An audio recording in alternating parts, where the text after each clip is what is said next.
Justo antes de morir, Jesucristo deja un nuevo mandamiento, que nos debemos amar unos a otros como Él nos ha amado, de manera sacrificial hasta el final. Así nosotros debemos estar dispuestos a amarnos como seres humanos. Por eso, en este camino hacia la madurez, añadid a vuestra fe afecto fraternal, ese amor de familia, Filadelfia. Es importante que como familia de Dios, como hermanos, aprendamos a amarnos, pero amarnos no de manera teórica, sino de verdad, o sea, con hechos, con acciones que sean coherentes o que muestren esa coherencia de ese cristianismo del cual profesamos. Así que bueno, ya casi para finalizar nos queda un escalón más, un eslabón más que lo veremos la semana que viene.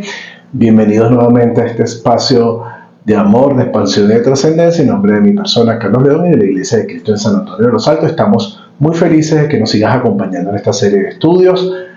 Añadid a vuestra fe, caminando hacia la madurez, hoy afecto fraternal, porque sí, no podemos madurar si estamos encerrados, no podemos crecer como cristianos, no podemos madurar como personas, no podemos cumplir nuestro destino de llegar a ser como Jesús si no estamos dispuestos como Jesús de dar nuestra vida por las personas, de servir, de amar al prójimo como Él lo amó. Recuerden que cuando le preguntaron por el gran mandamiento, que el primero de todo, y lo veíamos la semana pasada, esa piedad, esa devoción, esa adoración a Dios, ese amor a Dios, es lo primero, pero lo segundo es amar al prójimo. Entonces, que van de la mano. Claro, el amor al prójimo no debe sustituir el amor a Dios. Dios es primero, ya lo vimos la semana pasada, pero ciertamente tenemos que amar al prójimo. Y amar al prójimo implica esfuerzo y sacrificio de nuestra parte. Jesucristo dijo que Él mismo, siendo Rey, siendo Dios, siendo Emmanuel, Dios con nosotros, no vino para ser servido, sino para servir y dar su vida en entrega por muchos. Entonces, cuando hablamos de sacrificio, cuando hablamos, bueno, que lo dice también Hebreo, ¿no? De sacrificarnos por nuestros hermanos, como Cristo estuvo dispuesto a amarnos de manera sacrificial. Literalmente, de pronto no vamos a morir, pero sí morimos a nuestro ego y nuestro yo, que bueno, quiere preocuparse solo por nosotros.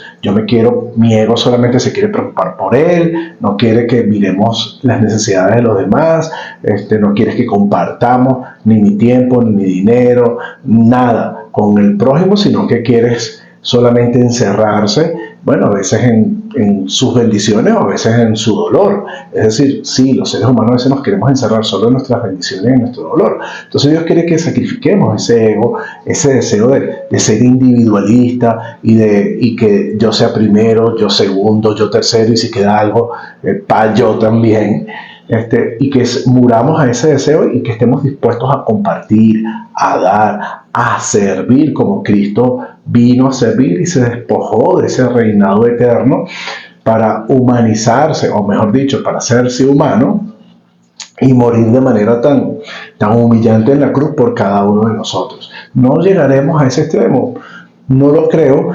Los apóstoles sí, muchos murieron de manera terrible por servir a Cristo y por servir a los necesitados y por ayudar al prójimo, pero nosotros de pronto no, pero sí debemos esforzarnos, requiere un esfuerzo, como dijimos al principio de esta serie de estudios. No estamos de vacaciones, el cristianismo no es ir a un spa, no es un club social donde vamos los domingos, nos entretienen, nos relajamos, renovamos fuerza y ya nos olvidamos de él. No, el cristianismo es un esfuerzo constante, un trabajo constante por lo que a Dios le importa, que son las almas, que es su reino, construir su reino aquí en la tierra por medio de su iglesia, que se ha expandido ese reino de los cielos aquí en la tierra, que las personas, que son tantas que están sufriendo, puedan realmente encontrar alivio a su dolor, y para eso debemos estar dispuestos a sacar de nuestro tiempo, de nuestro espacio, de nuestro dinero, de nuestro, bueno, y olvidarnos incluso de nuestro dolor muchas veces. ¿Cuántas veces doliéndonos no tenemos que, bueno, vamos a tragarnos el dolor para poder ir a ayudar a otros? No es que no es que no sea válido nuestro dolor, no es que está mal tomar espacios para llorar y estar a solas y sufrir y quedarme allí un rato de pronto en reflexión, meditación y renovando fuerzas, sí, pero no me puedo quedar allí todo el tiempo. La idea es que eso sea temporal. La idea es que, a pesar de mi dolor, como dice esa hermosa canción, Pescador de Hombres, que entonamos mucho, bueno, aquí en Venezuela, que mi cansancio descanse a otros. O sea, Dios nos ha llamado a ser pescadores de hombres, así como llamó al apóstol Pedro, como llamó a estos hombres a pescar almas. Nosotros también somos pescadores de hombres para llevar a esas personas a un feliz puerto. Pero ese feliz puerto se llama cumplir su destino, llegar a ser como Jesús, porque mientras que nos vamos convirtiendo en Jesús, a la imagen de Jesús, vamos experimentando lo que es la verdadera vida, la vida abundante. Y eso es parte de ese es nuestro principal destino, pero también parte de los beneficios de ese destino, llegar a disfrutar lo que es la verdadera vida. Y qué hermoso, ¿no? Jesucristo al final termina diciendo, más bienaventurado es dar que recibir, lo recuerda el apóstol Pablo, ahí en el libro de los Hechos. Entonces la verdadera felicidad, o sea, tú eres realmente feliz, no cuando te encierras y te preocupas por ti primeramente, no, tú eres realmente feliz cuando vives para dar, y no es que está mal recibir, está bien que recibas, o sea, no es que está mal, no es que no te va a dar felicidad recibir, pero más felicidad, porque también tenemos que aprender a recibir, pero más felicidad se siente en dar. Entonces, no podemos madurar, no podemos crecer, no podemos llegar a ser esos cristianos que Dios desea, caminar hacia esa madurez que Dios desea añadir a vuestra fe, sin aprender a amar a nuestros hermanos. Es decir, que si yo voy para la iglesia los domingos y sencillamente me siento y después llego tarde de paso y me voy de una vez, salgo rápido y no hago conexión con las personas en la iglesia, no estoy pendiente, no los conozco, ¿cómo les puedo servir? ¿Cómo los puedo atender? Porque ni siquiera me relaciono con ellos, no tengo sus números, no, si faltan ni cuenta me doy, ni un mensajito, ni hermano, cuente conmigo para una oración, ni sabes por qué vas a orar, porque es que no tienes ningún tipo de relación con esa persona, no puedes de pronto en la semana, mira, oye, necesito estas pastillas y resulta que tú las tienes o las puedes comprar, no las compra. O sea, mira, este hermano está necesitando, de pronto no te sobra el dinero, pero mira, puedes compartir una harina pan, un pan con esa persona que tiene necesidad y tampoco lo hace. O de pronto no tienes el dinero, pero puedes sacar un poquito de tiempo de ir a visitar a un hermano que está pasando por un momento muy difícil y escucharlo, servirle, escuchándolo para que desahogue, prestarle tu hombro para que se recueste y llore en tu hombro, porque a veces no es mucho lo que tenemos que decir, a veces sencillamente la persona lo que necesita es sentirse acompañada, sentirse apoyada, sentirse escuchada. Entonces tú vas con ese amor y esa empatía, pero ¿cómo lo vas a hacer si ni siquiera los conoces, si ni siquiera te preocupas por lo menos el domingo relacionarte y tener los números de los hermanos, estar pendiente en la semana de ellos, ver el domingo no llegó, déjame mandar un mensajito para ver si está bien? O sea, no es posible lograr eso, no es posible ser empático con las personas, porque, como te dije, a veces no necesitas ni dinero para ayudar a otro, a veces es sacar tiempo, estar en el hospital, acompañarle, hacerse el examen o ir al hospital a orar por él, a orar por esta persona, está en su casa triste, deprimido, agobiado, preocupado. Entonces, escuchar su preocupación y sin estar de pronto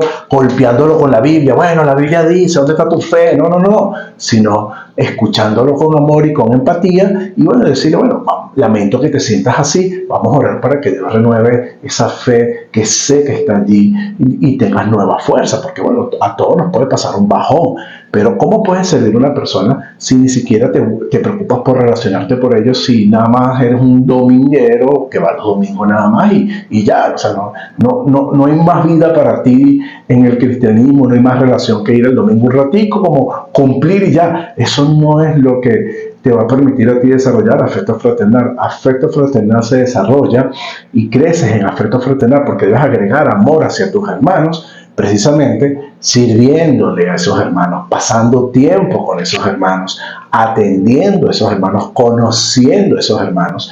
Y recientemente una serie de autores y de investigadores, que bueno, uno de los estudios, una de las investigaciones más largas de la historia, reveló que el secreto de la felicidad, según estos autores, está en la inteligencia social, en esa inteligencia relacional, en ese saber relacionarnos en las personas, llevarnos bien con esas personas. Maravilloso.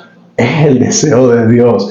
No estás de pronto pleno, feliz, es porque estás encerrado en trabajo, casa, hijos, estudio, repite en rutinas diarias que solamente tienen que ver contigo y no con el reino de Dios, no con el prójimo, no con amar al prójimo, no con desarrollar tu afecto fraternal, porque no vas a desarrollar amor por las personas si no sacas tiempo para esas personas y no les sirve. Pero cuidado con un error. El cerebro a veces no sabe, porque tú puedes hablar mucho, no, porque sí, hay que ayudar, y te quedas en el hablar.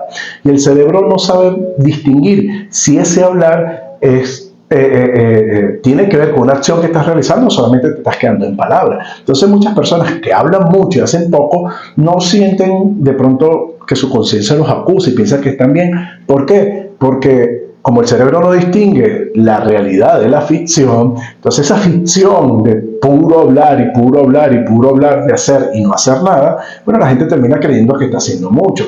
Cuidado, porque hay gente que habla mucho de un cristianismo que no vive para nada, habla mucho de un amor al prójimo que no practica para nada, que se tiene que ver en acciones. Cristo, el Hijo de Dios, no vino para ser servido, sino para servir. Mi accionar no es perfecto, por supuesto, yo estoy en este camino de la madurez igual que tú, pero ¿cómo mejoro o cómo crezco en esa madurez? ¿Cómo me voy convirtiendo cada día más a la imagen de Jesús? Sacando tiempo para servir a los hermanos a pesar de mis preocupaciones, a pesar de mi dolor, a pesar de mi cansancio, a pesar del poco dinero que pueda tener, a pesar de lo que me pueda estar sucediendo, preocuparme realmente por el prójimo y cada día hacerlo con mayor entrega y bueno, cada día sin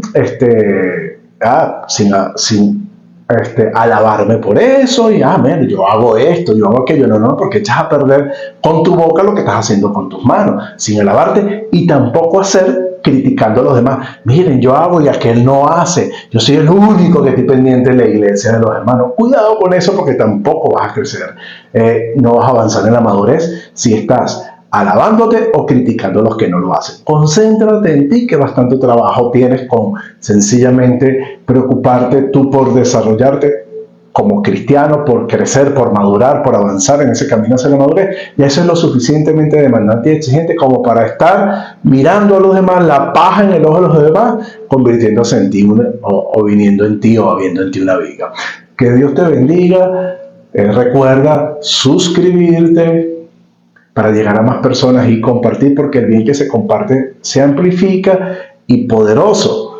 Dios, el mismo eterno, el gran yo soy, el verbo, no vino para ser servido, sino para servir. ¿Cómo nosotros nos vamos a servir? Nos dejó un gran mandamiento, un nuevo mandamiento, mejor dicho. Queremos amarnos unos a otros como Él nos ha amado. ¿Cómo no hacerlo? Y de paso, vamos a ganar muchísimo porque vamos a ganar madurez. Que Dios te bendiga. Te amo en Cristo.